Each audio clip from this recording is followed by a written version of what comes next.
नमस्कार साथीहरू। पारदर्शिता र जवाफदेहिता अर्थात् ट्रान्सपरेन्सी एन्ड एकाउन्टेबिलिटी डेमोक्रेसीका आधार स्तम्भहरू हुन्। त्यसको आधार नेपालको संविधानले नै तय गरेको छ। यो नेपालको संविधान। यसको भाग 3 धारा 27 मा सूचनाको हक अन्तर्गत प्रत्येक नागरिकलाई आफ्नो सार्वजनिक सरोकारको कुनै पनि विषयको सूचना माग्ने र पाउने हक हुनेछ भनिएको छ। त्यसै अनुरूप सूचनाको हक सम्बन्धी ऐन पनि व्यवस्था भएको छ। यसको दफा 3 मा प्रत्येक नेपाली नागरिकलाई सूचनाको हक हुनेछ भनिएको छ। यस्ता सार्वजनिक महत्त्वका सूचनाहरू अद्यावधिक राख्ने र प्रकाशन गर्ने काम ती कार्यालयको हो भनिएको छ।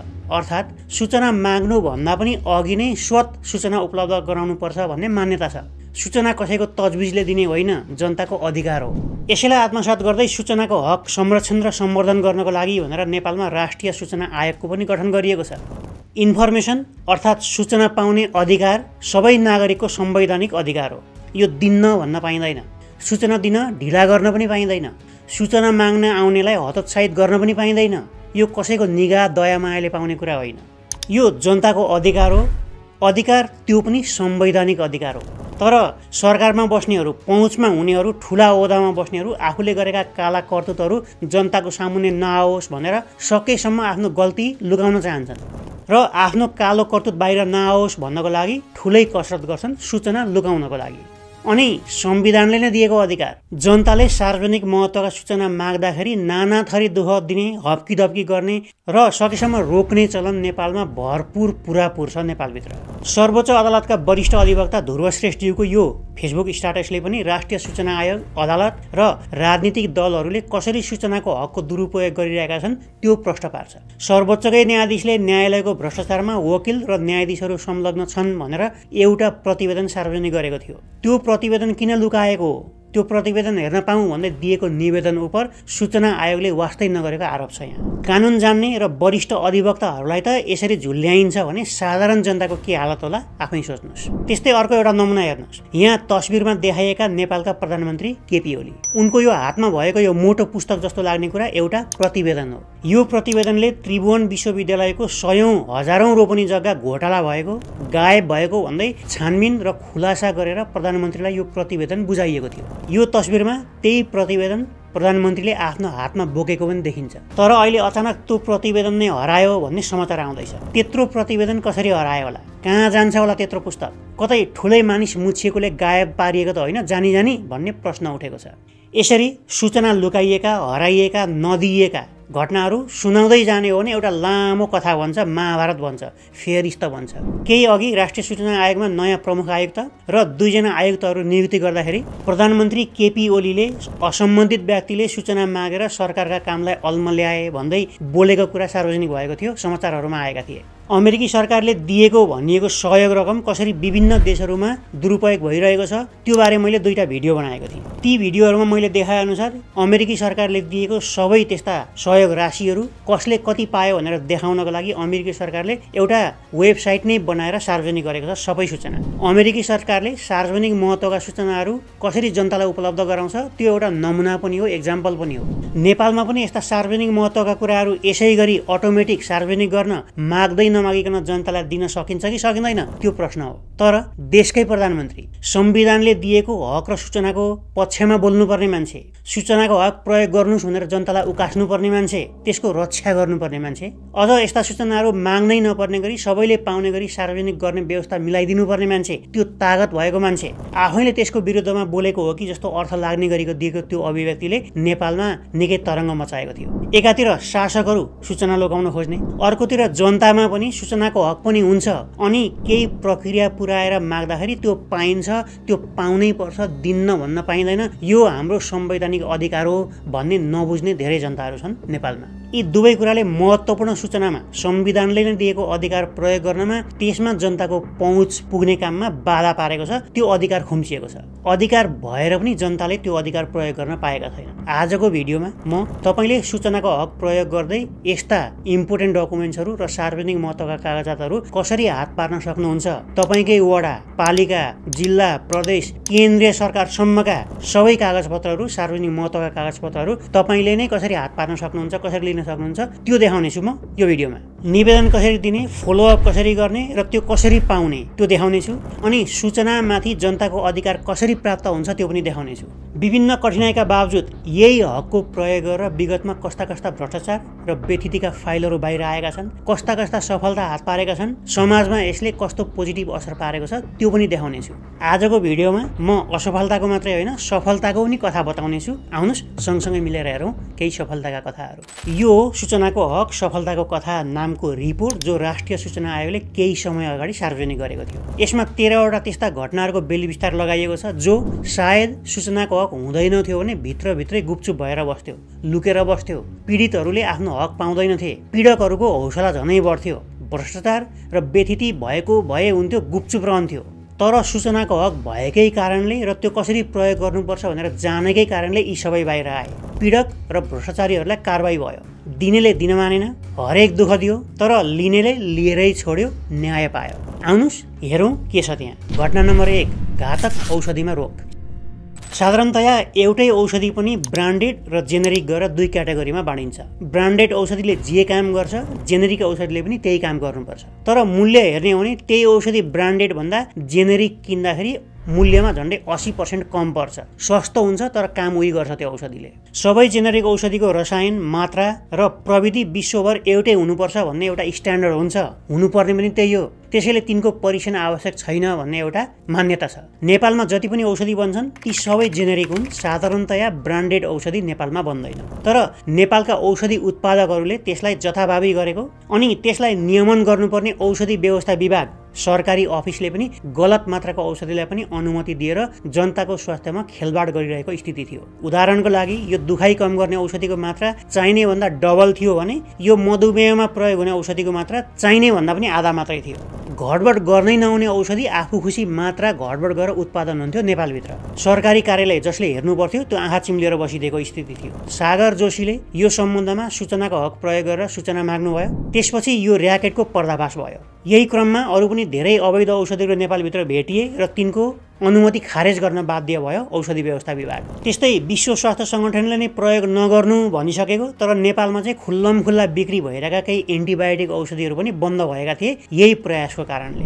एउटा मानिसले सूचनाको हक प्रयोग गरेको कारणले लाखौँ मानिसको स्वास्थ्यसँग खेलबाड गर्ने काम बन्द भएको थियो नेपालभित्र। घटना नम्बर 2, सेनाको MBBSमा लुट।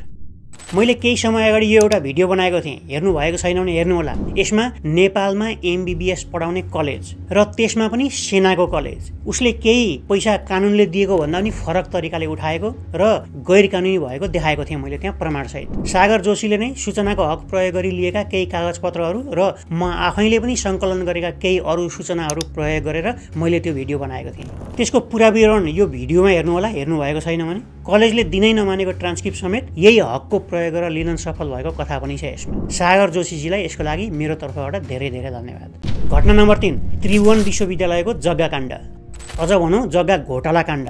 मैले अघि सुरुमै बताएको थिएँ नि, त्रिभुवन विश्वविद्यालयको जग्गा काण्ड प्रधानमन्त्री केपी ओलीको हातमा भएको अध्ययन प्रतिवेदनको गायब भएको त्यो ठुलो पुस्तक प्रतिवेदन, त्यसको राज पनि सुरुमा यही सूचनाको हक प्रयोग गरेर नै मकर श्रेष्ठजीले गर्नुभएको थियो। 2033 सालसम्म पनि 3600 रोपनी जग्गा भएको त्रिभुवन विश्वविद्यालय अहिले आएर कसरी 2500 रोपनी भन्दा कम जग्गामा खुम्चिन पुग्यो। बाँकी जग्गा कसले खाए भन्ने समाचार जब निस्क्यो त्यसले बजार हल्लायो, जो अहिलेसम्म पनि सुल्झिसकेको छैन। यो समाचार सबैभन्दा पहिला यही सूचनाको हक प्रयोग गरेर नै बाहिरिएको थियो। त्यसैको कारणले छानबिन समिति पनि बन्यो, प्रतिवेदन बन्यो, तर अफसोस त्यो प्रतिवेदन नै अहिले गायब भएको कुराहरू बाहिर आउँदैछन्। मकर श्रेष्ठजीले नै अर्को एउटा सूचनाको हक प्रयोग गरी निकालेको यो समाचारले काठमाडौँमा आफ्नै घर भएका सांसदहरूले पनि सरकारको राज्य कोषबाट महिनै पछि घर भाडा बापत रकम असुल्दै आएका थिए। त्यो रहस्य पनि यही सूचनाको हक प्रयोग गरेर बाहिर निस्केको थियो। त्यो समाचार बाहिरिसकेपछि त्यस्ता सांसदहरू जसले काठमाडौँमा घर हुँदै पनि भाडा लिएका थिए सरकारको कोषबाट, उनीहरूको बेइज्जत त भयो, घर भाडा बापत लिएको जति पनि रकम थियो त्यो फिर्ता गर्न लाजको पसारो भएर फिर्ता गर्न बाध्य भएका थिए सांसदहरू। यही कारण हो कि ठुला ठालेहरू राज्यमा पहुँच भएकाहरू सूचनाको हक प्रयोग नहोस् भन्ने चाहन्छन् सकेसम्म। घटना नम्बर 4, उदयपुर सिमेन्ट। यो अर्को घटनामा उदयपुर सिमेन्टले 100औं कर्मचारीहरूलाई कामबाट अकस्मात निकाल्छ, बिदा दिन्छ। त्यसरी निकाल्नुको उचित कारण समेत खुलाउँदैन। नियमअनुसार पाउनुपर्ने सुविधा पनि दिँदैन। कर्मचारी र ज्याला मजदुरी गर्नेहरूको बिचोल्ली हुन्छ, रातारात उठिवास हुन्छ। एकातिर छँदाखाँदाको जागिर जानु, आर्थिक अवस्था कमजोर हुनु, पाउनुपर्ने सेवा सुविधा पनि नपाउनु, अनि किन त्यसो गरेको भनेर कम्पनी प्रशासनसँग सोध्न जाँदाखेरि उल्टै हप्की दप्की खाएर दबिएर बस्नुपर्ने स्थिति थियो मजदुरहरूको। त्यस विरुद्ध आवाज उठाउनुहरूलाई दिनौसम्मको दुःख दिइरहेको स्थिति थियो त्यो बेलामा। उदयपुर सिमेन्टको हकमा आजभन्दा 3 वर्ष अगाडि नै अवकाश प्राप्त गरिसकेका 103 जना अहिलेसम्म पनि कुनै सुविधा रकम पाएका छैनन्। 2 वर्षभन्दा बढी समयसम्म पीडित भएर कुनै सूचना नपाइकन सूचना माग्दा पनि दुर्व्यवहार खप्दै बसेको थाहा पाइसकेपछि अजय कुमार शाह उहाँ सहयोग गर्नको लागि अघि सर्नुहुन्छ। यही सूचनाको हक प्रयोग गरी वर्षौंको लडाईँपछि अन्तिममा तिनले आफूले पाउनुपर्ने सबै सेवा सुविधा पाउन सफल हुन्छन्। यसले सरकारी अफिसमा मात्रै होइन, निजी कार्यालयहरूमा पनि सूचनाको हक असरदार हुन्छ भन्ने एउटा नजिर स्थापना गर्न सहयोग गर्यो। आफ्नो हकको लागि लड्न छोड्नु हुने रहेनछ भन्ने एउटा मानक स्थापित गर्यो। मैले यी माथि बताएका घटनाक्रमहरू जति छन् त्यसका अलावा पनि अरू धेरै भ्रष्टाचार, बेथिति, कमिसनखोरी आदिको पोल पनि यही सूचनाको हक प्रयोग गरेर भएको थियो। बाँकी अरू पनि घटनाहरू छन् यहाँनिर, तपाईहरू आफै पढ्नुहोला। म यसको लिङ्क तल डिस्क्रिप्सनमा राखिदिन्छु। यो कथा सिद्धिएको छैन। सबै बताउन थाल्यो भने भिडियो निकै लामो हुन्छ, त्यतातिर अहिले नजाउँ। तर यहाँ भएका केही घटनाहरू अझै पनि तथ्यसहित अरू राखेर म अरू भिडियोहरू बनाउने छु। सबैले सुन्न र बुझ्न लायकका घटनाहरू छन् त्यहाँभित्र। अब जाउँ यसको दोस्रो पाटोतिर। तपाईहरूले पनि आफ्नो सहर, गाउँ, नगर, सरकारी कार्यालय र कतिपय अवस्थामा प्राइभेट अफिसहरूबाट पनि यस्ता सार्वजनिक महत्त्वका सूचनाहरू कसरी संविधानले दिएको हक प्रयोग गरेर तपाईँ आफैले निकाल्न सक्नुहुन्छ। आउनुहोस् यसको प्रक्रिया के रहेछ त्यो हेरौँ। अफिस पछि, कार्यालय पछि यो प्रक्रिया फरक हुनसक्छ, तर म यहाँ एउटा एक्जाम्पल दिँदैछु, हेर्नुहोला। मानिलिउँ कि तपाईँलाई मालपोत कार्यालयबाट कुनै जानकारी चाहिएको छ, कुनै डकुमेन्ट चाहिएको छ। त्यसको लागि सबैभन्दा पहिला मालपोत कार्यालयको वेबसाइटमा जानु पर्यो। तपाईँ प्रत्येक सरकारी वेब पेजमा कतै न कतै सूचना अधिकारीको नाम र कन्ट्याक्ट डिटेल्स राखिएको हुन्छ, त्यो खोज्नुहोस्। जस्तो यहाँ हाम्रो एक्जाम्पलमा स्क्रल गर्दै यो पेजको अलिक तलतिर जानुभयो भने सूर्यप्रसाद कोइराला त्यहाँको सूचना अधिकृत भएको देखिन्छ र उहाँको इमेल एड्रेस पनि त्यही पाउन सकिन्छ। यो सार्वजनिक हुन्छ। सबै सरकारी अफिसरमा फरक हुन्छ, तर यो इन्फर्मेसन त्यहाँ हुनुपर्छ। सूचना अधिकृतको इन्फर्मेसन पाइसकेपछि अब एउटा इमेल लेख्नुहोस्। ठ्याक्कै यस्तै राख्नुपर्छ भन्ने छैन, टेम्प्लेट छैन, तर साधारणतया त्यो इमेलमा 2 भन्ने ठाउँमा अहिले सर्च गरेर भर्खर तपाईँले जुन इमेल एड्रेस भेट्नु भएको छ त्यो इमेल एड्रेस राख्नुहोस्। सूचना अधिकारीको इमेल एड्रेस। सब्जेक्टमा सूचनाको माग भनेर लेख्नुहोस्। अनि इमेलको बडी तल लेख्ने बडीमा चाहिँ श्री सूचना अधिकारी ज्यू भनेर सम्बोधन गर्नुहोस्। के को लागि सूचना मागिएको हो, किन मागिएको हो र त्यसको लागि सपोर्टिङ डकुमेन्ट्सहरू के छन् तपाईँसँग त्यो पनि त्यही इमेलमा राख्नुहोस् र अट्याच गर्नुहोस्। महत्त्वपूर्ण कुरा यहाँ के छ भने यस्तो सूचना माग्ने मानिस नेपाली नागरिक हुनुपर्छ। त्यसैले यो इमेलमा यो इमेल सँगसँगै तपाईँको नागरिकताको कपी पनि अट्याच गरेर पठाउनु होला, त्यो नबिर्सिनु होला। इमेल पठाउने बित्तिकै सजिलै सूचना पाइँदैन, मैले अघि भनिसकेँ। केही समय कुर्नुहोस्, 1 हप्ता 2 हप्तासम्म पनि इन्फर्मेसन आएन भने फेरि एकपटक फलोअप इमेल पठाउनुहोस्। सकेसम्म सेन्सिटिभ इस्युहरू छन् र धेरै ठुला मान्छेहरू मुछिएको इस्यु छ भनेदेखि सूचना उपलब्ध गराउनको लागि आनाकानी, ढिलाइ अथवा तपाईँलाई ह्यारासमेन्ट पनि गर्न सक्छन्। हिम्मत नहार्नुहोस्। आशा छ सबै नागरिकले यो संविधानले दिएको अधिकार प्रयोग गरेर सार्वजनिक महत्त्वका सूचनाहरू प्राप्त गर्न सक्नेछन् यस उपरान्त यो भिडियो हेरेर। त्योभन्दा बढी आशा छ सरकार आफैले जनताले माग्नै नपर्ने गरी यस्ता महत्त्वपूर्ण सूचनाहरू आफसे आफ अटोमेटिकली पब्लिस हुने सिस्टम बसाइदियोस्। नागरिकहरूले सूचना माग्नै नपरोस्, सरकारले आफै दियोस्। त्यसले पारदर्शिता र जवाफदेहिता जो डेमोक्रेसीको मेरुदण्ड हो त्यसलाई पनि जोगाउनेछ। अरू केही प्रश्नहरू छन् भने तल कमेन्टमा लेख्नुहोला। भिडियो अन्तिमसम्म हेरिदिनु भएकोमा धेरै धेरै धन्यवाद। म अर्को भिडियो लिएर आउनेछु। त्यतिन्जेलसम्मको लागि मलाई बिदा दिनुहोस्। धन्यवाद। नमस्कार।